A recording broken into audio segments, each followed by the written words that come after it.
Hello दोस्तों, स्वागत है आपका मेरे यूट्यूब चैनल पे।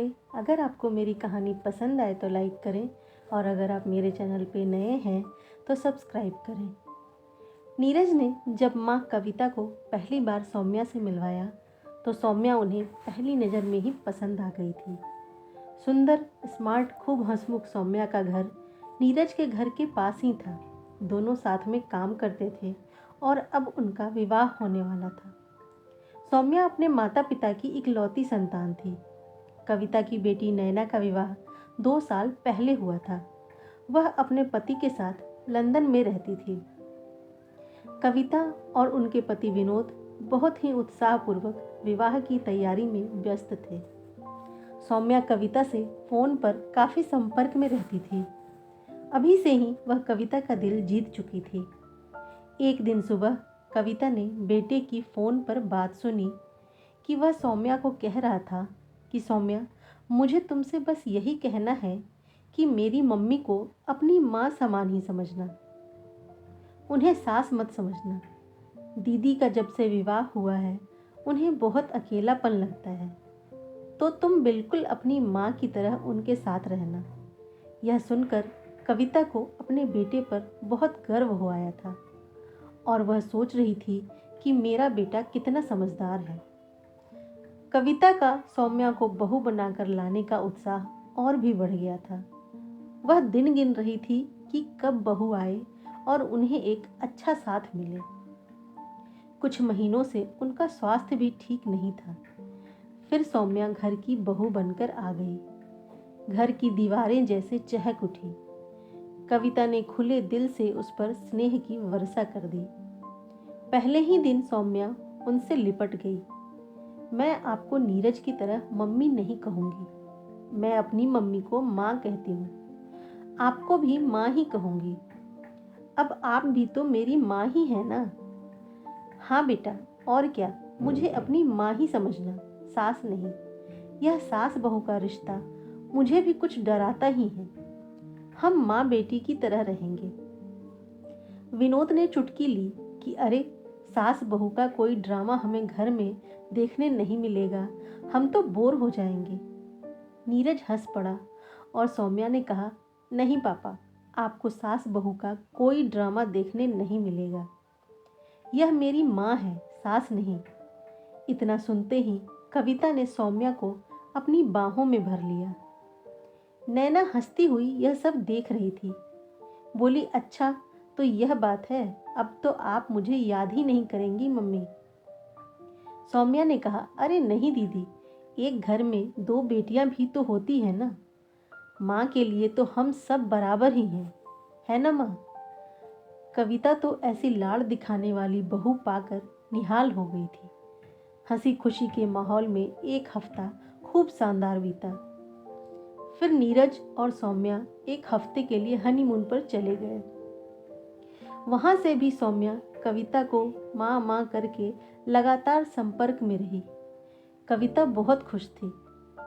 जिस दिन नीरज और सौम्या घूम कर आए, सौम्या ने घर में घुसते ही अपने बैग जमीन पर पटके और आराम से सोफे पर बैठ गई और बोली, माँ, मैं थक गई, चाय चाहिए। रात के 8 बज रहे थे। कविता ने कहा, पर बेटा, अब तो खाना लग ही गया है, तुम लोग फ्रेश होकर खाना खा लो, फिर चाय पी लेना। नहीं माँ, चाय पीने का मन है, बना दो ना। सौम्या ने इस तरह से कहा कि नैना को हंसी आ गई। उसने कविता को देखकर कहा, आपकी दूसरी बेटी के लिए मैं चाय बनाकर ले आती हूँ। चाय आने तक सौम्या फ्रेश हो चुकी थी। नीरज भी वहीं पर बैठा था। कविता नीरज से ट्रिप के बारे में पूछती रही। विनोद आए तो सबने खाना शुरू किया। खाना देखकर सौम्या ने कहा, माँ, छोला तो ठीक है, पर यह आलू गोभी देखकर मेरा दिमाग खराब हो जाता है। कविता चौंकी। वह पसंद नहीं है क्या? नहीं माँ, मुझे बिल्कुल भी यह पसंद नहीं है। कभी भी मेरे टिफिन में यह मत देना। विनोद ने कहा, तुम्हें ऑफिस में टिफिन चाहिए? मैं और नीरज तो ऑफिस के कैंटीन में ही खा लेते हैं। कविता के ऊपर सुबह काफ़ी काम आ जाता था और उसकी तबीयत भी ठीक नहीं रहती। पर पापा, माँ हमेशा टिफ़िन देती थी। कैंटीन का खाना तो मैं रोज़ रोज़ खा ही नहीं सकती। कविता के चेहरे पर कुछ सोचने के भाव आए। फिर पूछ लिया, क्या ले जाना पसंद करोगी बेटा? खूब अच्छी अच्छी चीज़ माँ। नीरज ने कहा, तुम एक काम करना, थोड़ा जल्दी उठकर मम्मी के साथ किचन देख लेना कि क्या बनाना है। सौम्या बोली, ना बाबा, सुबह कहाँ किचन में जाने का मन होगा। घर में टिफ़िन माँ ही बनाती थी। यह भी तो अब मेरी माँ है। अब मेरा यही घर है, यही माँ है। भोला चेहरा लिए सौम्या ऐसी बात कर रही थी कि किसी को पल भर तो कुछ सूझा ही नहीं।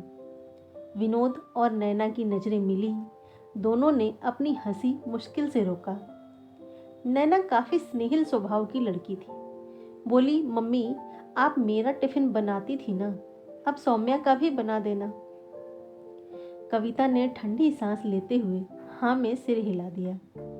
वे रात को सोने गई तो विनोद ने बोला, कैसा लग रहा है एक और बेटी की माँ बनकर?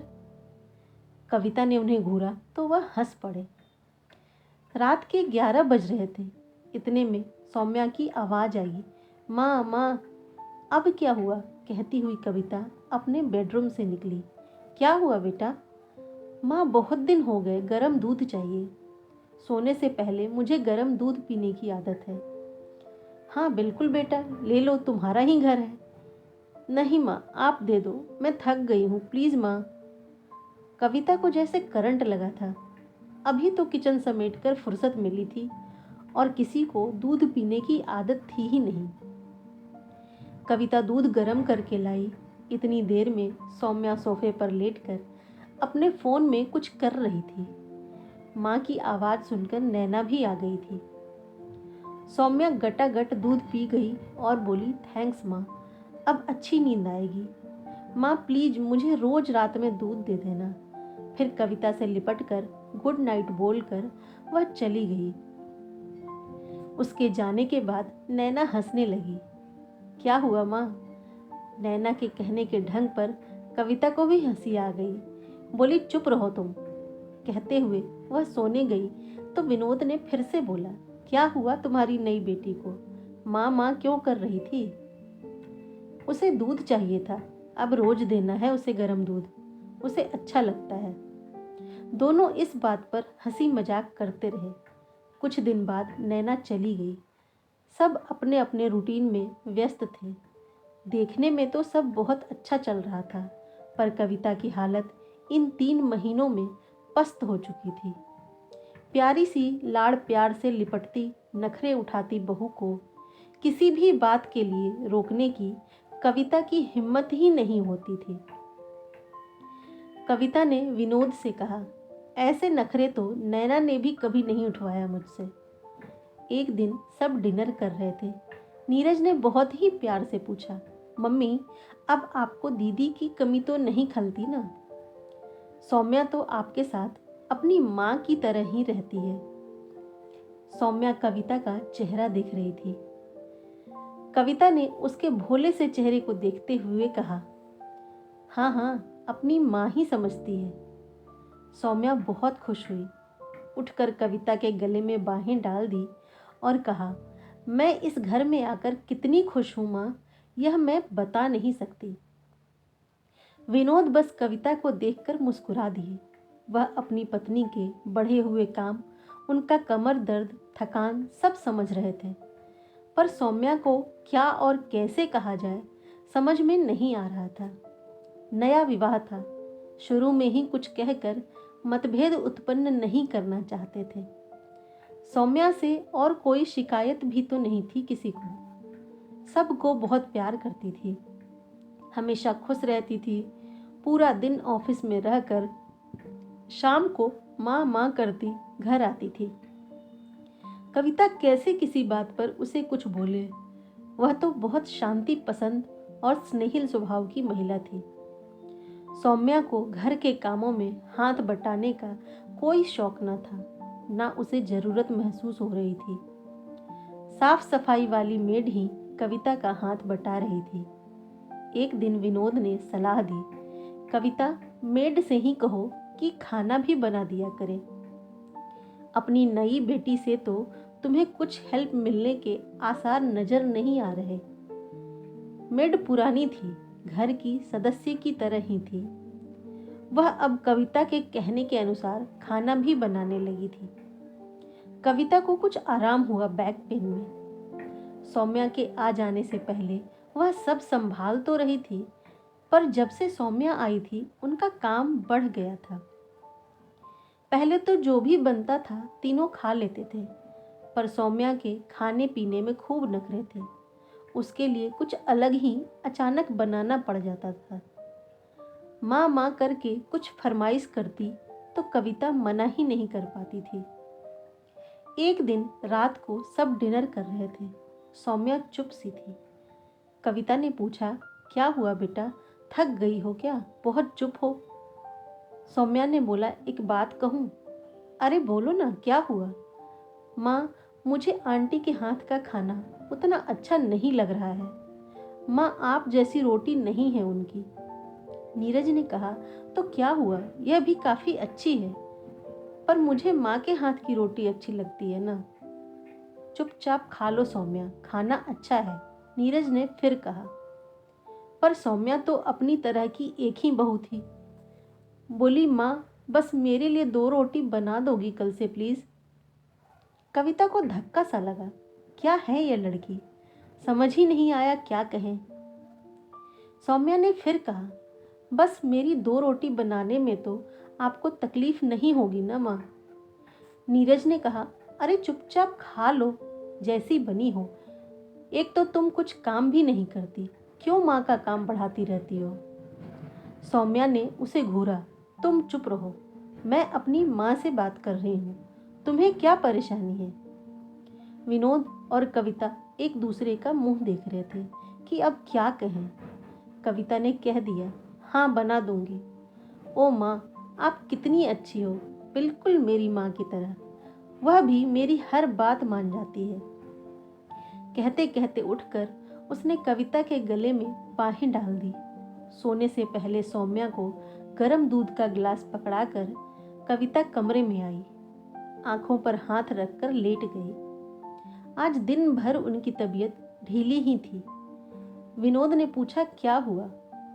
कुछ नहीं कहती वह मुस्कुराई तो विनोद हंसकर बोले, दूसरी बेटी के बारे में सोच रही हो ना। कविता ने बोला, सुनो ना, क्या कोई उसे कह सकता है कि वह मुझे अपनी माँ नहीं सास ही समझे। मैं सास ही भली। दोनों हाथ जोड़कर अपने माथे से लगाकर कविता ने नाटकीय स्वर में कहा तो विनोद जोर से हंस पड़े। दोस्तों, अगर आपको मेरी ये कहानी पसंद आई हो तो लाइक करें, और अगर आप मेरे चैनल पे नए हैं तो सब्सक्राइब करें। धन्यवाद।